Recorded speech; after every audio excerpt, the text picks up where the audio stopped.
Comme j'ai vu que les cartes avaient beaucoup évolué, maintenant j'ai envie de créer des cartes avec des bouts de maillot à l'intérieur.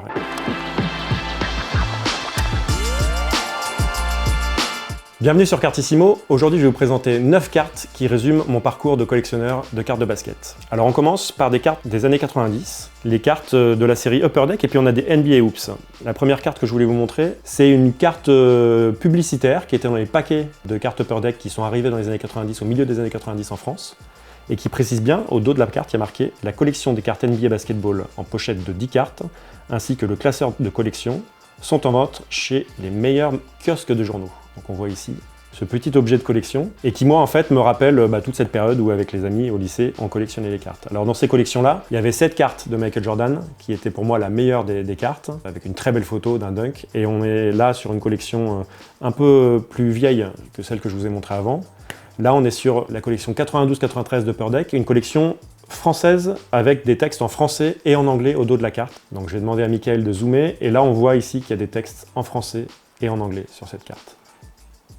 Voilà, c'est la première collection de cartes qui est arrivée en France. Après, j'ai pas des souvenirs très clairs de toute cette période. Je vous conseille un livre qui s'appelle Cards Mania, par Julien Chiron, qui explique vraiment toute cette période de l'arrivée des cartes et l'évolution du hobby pendant 30 ans en France. Et puis pour finir, cette première période de collection pour moi, la carte de Tim Hardaway qui était mon joueur préféré, le numéro 10 des Golden State Warriors. Et je jouais avec le numéro 10 moi, je jouais au Poitiers Étudiant Club, au PEC. J'avais le numéro 10 et je jouais aussi en UNSS, au lycée Victor Hugo, avec le numéro 10. Donc sur cette carte, qui est la rookie card de Tim Hardaway, on voit derrière ses stats en université, à UTEP, l'université de Texas El Paso. Et donc Tim Hardaway, pourquoi il me plaisait? Parce que c'était l'inventeur du killer crossover, il faisait des dribbles entre les jambes. Et à l'époque, c'était un des premiers à apporter cette touche dans le basket américain, avec Isaiah Thomas et d'autres joueurs comme ça, mais c'était vraiment un joueur mythique, Tim Hardaway, à l'époque. Voilà, donc ça c'est la première période de collection pour moi.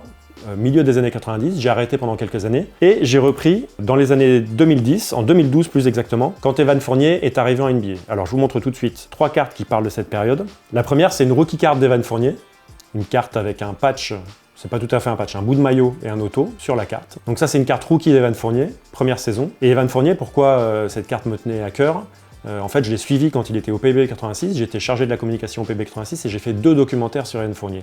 Je l'ai suivi au Hoop Summit en 2011 et on a fait un long documentaire avec Tommy Humbert sur toute sa carrière en France avant qu'il aille en NBA. Donc quand il est arrivé en NBA, je me suis dit je recommence la collection de cartes parce que j'ai un joueur à suivre, Evan Fournier. Donc vous voyez cette très belle carte qui fait partie de la collection Crown Royal, en français, Crown Royal. Donc cette carte d'Evan Fournier avec un autographe sur la carte. C'est pas un sticker, c'est vraiment un on-card auto, comme disent les Américains.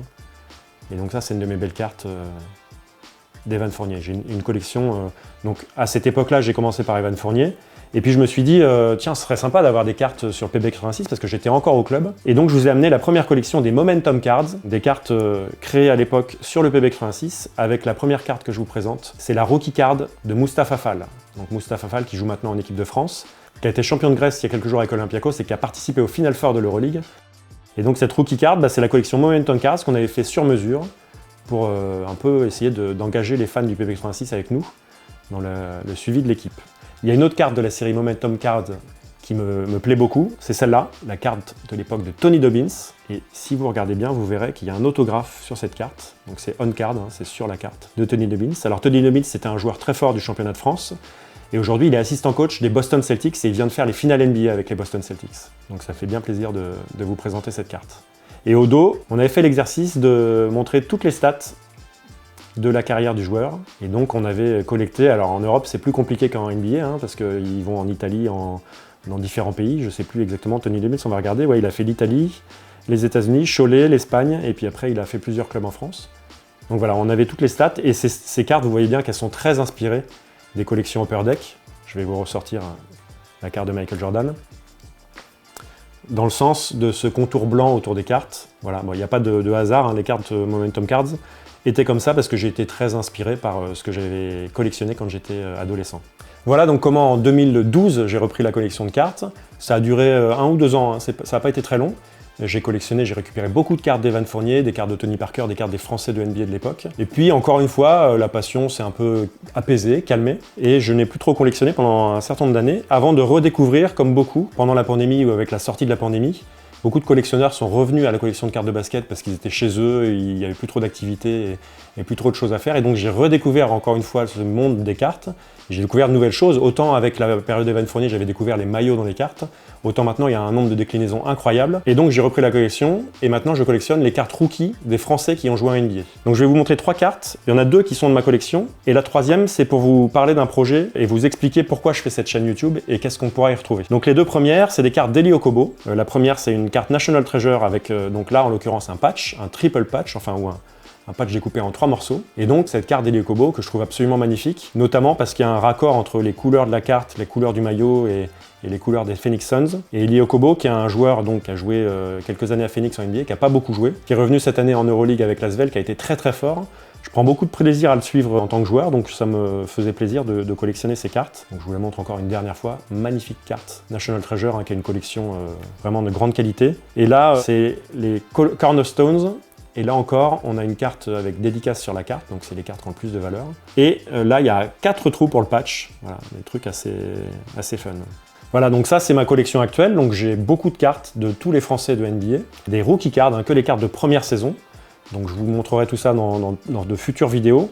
Et la dernière carte que je vais vous montrer, vous allez voir, il y a un numéro 4 dessus. Alors en fait, c'est pas du tout une vraie carte et je vais vous expliquer avant de vous montrer. En reprenant la collection, donc on est en 2022, en reprenant la collection presque 10 ans après l'avoir arrêtée, j'ai encore eu envie de créer des cartes parce qu'à chaque fois, ça me donne envie de faire des créations. Comme j'ai vu que les cartes avaient beaucoup évolué, maintenant j'ai envie de créer des cartes avec des bouts de maillot à l'intérieur et des cartes de joueurs français avec des bouts de maillot à l'intérieur. Donc j'ai déjà 2 joueurs qui m'ont donné leur accord et on est en train de travailler avec un imprimeur. On a trouvé une solution. Donc ça, c'est une fausse carte, c'est un test. Donc vous tenez pas compte du visuel de la carte que je vais vous montrer tout de suite. Mais c'est une carte dans laquelle on a réussi à trouver le système pour pouvoir mettre un bout de maillot. En l'occurrence, c'est le t-shirt d'un ami de l'imprimeur en question. Donc pour l'instant, cette carte, c'est vraiment qu'une démo. Mais on a réussi à mettre un bout de maillot. Donc je suis en train de récupérer des maillots de joueurs du championnat de France. Je ne peux pas encore vous dire les noms. Et il y a un joueur qui m'a donné son accord pour qu'on fasse une carte à son effigie. Et j'ai le maillot de ce joueur. Il s'appelle Lamine Kanté. C'était un joueur du PB 86. Et j'ai son maillot de la saison 2008-2009. C'est une saison pendant laquelle je travaillais pour le club.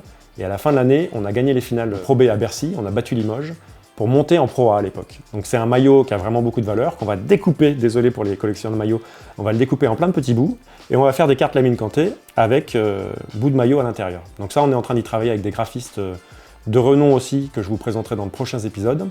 Et donc l'idée de cette chaîne, c'est à la fois de vous partager ma passion pour les cartes, de vous faire découvrir l'univers des cartes pour ceux qui ne le connaissent pas, et de vous raconter l'aventure de la création de ces cartes personnalisées. Et pourquoi pas aussi d'aller rencontrer certains collectionneurs pour qu'ils nous présentent leurs cartes. Voilà, j'ai envie de partager sur cette chaîne et que ça puisse être un point de rencontre pour tous ceux qui se remettent à la collection.